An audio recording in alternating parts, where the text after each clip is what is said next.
നിങ്ങൾക്കറിയാമോ, foreign contribution regulation ആക്ടിൻ്റെ ചുരുക്കെഴുത്താണ് FCR, അതായത് വിദേശ സംഭാവന നിയന്ത്രണ നിയമം. ഇന്ന് വളരെയധികം ചർച്ച ചെയ്യപ്പെടുന്ന ഒരു വിഷയമാണ്. ഈ ബില്ലിനെതിരെ ഇത്രയധികം പ്രതിഷേധം ഉണ്ടാകുവാൻ കാരണം എന്താണെന്ന് നിങ്ങൾ എപ്പോഴും ചിന്തിച്ചിട്ടുണ്ടോ?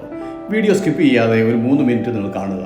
വിദേശ സംഭാവനകളെ മാത്രം ആശ്രയിച്ച് പ്രവർത്തിക്കുന്ന ഒട്ടനവധി മത, സാമൂഹിക, ആരോഗ്യ, വിദ്യാഭ്യാസ, ദുരിതാശ്വാസ പ്രവർത്തനങ്ങളും അതുപോലെ അനാഥശാലകൾ, വൃദ്ധസദനങ്ങൾ, ആശ്വാസ കേന്ദ്രങ്ങൾ തുടങ്ങിയ സ്ഥാപനങ്ങളും ഇന്ത്യയിൽ ധാരാളം പ്രവർത്തിക്കുന്നുണ്ട്. ചെറുകിട സന്നദ്ധ സംഘടനകൾക്ക് നിയമപരമായ നടപടിക്രമങ്ങൾ പാലിച്ച് മുന്നോട്ട് പോകുവാൻ പ്രയാസമായേക്കാൻ സാധ്യതയുണ്ട്. നിയമം കർശനമാക്കിയാൽ ഒരു മത സ്വാതന്ത്ര്യത്തെയോ സന്നദ്ധ സാമൂഹിക പ്രവർത്തനങ്ങളെയോ ബാധിച്ചേക്കാം എന്ന ആശങ്ക മൂലം ബില്ലിനെ എതിർക്കുന്നവരുമുണ്ട്. യഥാർത്ഥ സാമൂഹിക സേവന പ്രവർത്തനങ്ങൾക്ക് ധനക്ഷാമം നേരിടാൻ സാധ്യതയുണ്ട്. വിദേശ സംഭാവന നിയന്ത്രണ നിയമം 1976 നിലവിൽ വന്നുവെങ്കിലും ഇന്ന് കാണുന്ന രീതിയിലുള്ള ഭേദഗതികൾ 2010 ആരംഭിച്ചത്.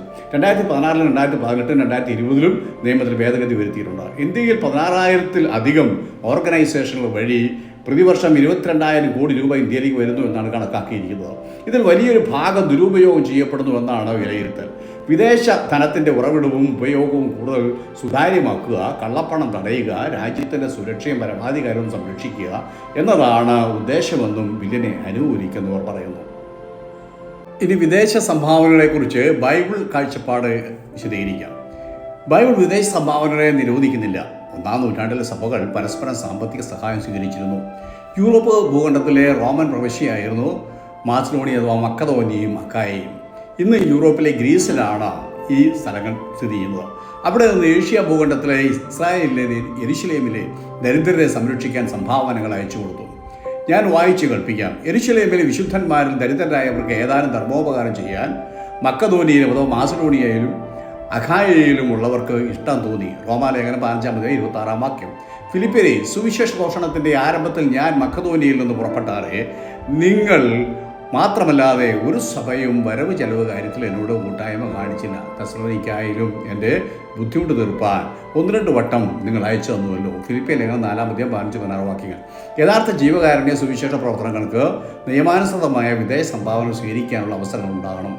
അതോടൊപ്പം രാജ്യ സുരക്ഷ, സാമ്പത്തിക സുതാര്യത, നിയമവിരുദ്ധ ധനപ്രവാഹം തടയൽ എന്നിവ ഉറപ്പാക്കുകയും വേണം. വിദേശ സംഭാവനകൾ വാങ്ങുന്നത് സത്യസന്ധമായും രാജ്യത്തിൻ്റെ നിയമത്തിനനുസൃതമായും ഉത്തരവാദിത്വത്തോടെയും കൈകാര്യം ചെയ്യണമെന്നാണ് ബൈബിൾ പഠിപ്പിക്കുന്നത്.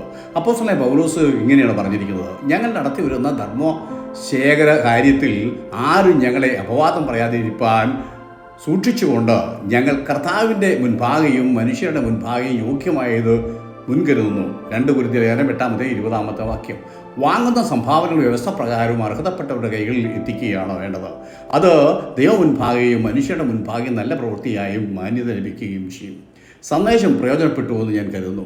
ഈ ചാനൽ നിങ്ങൾ ഫോളോ ചെയ്യുക, ലൈക്ക് ചെയ്യുക, ഷെയർ ചെയ്യുക.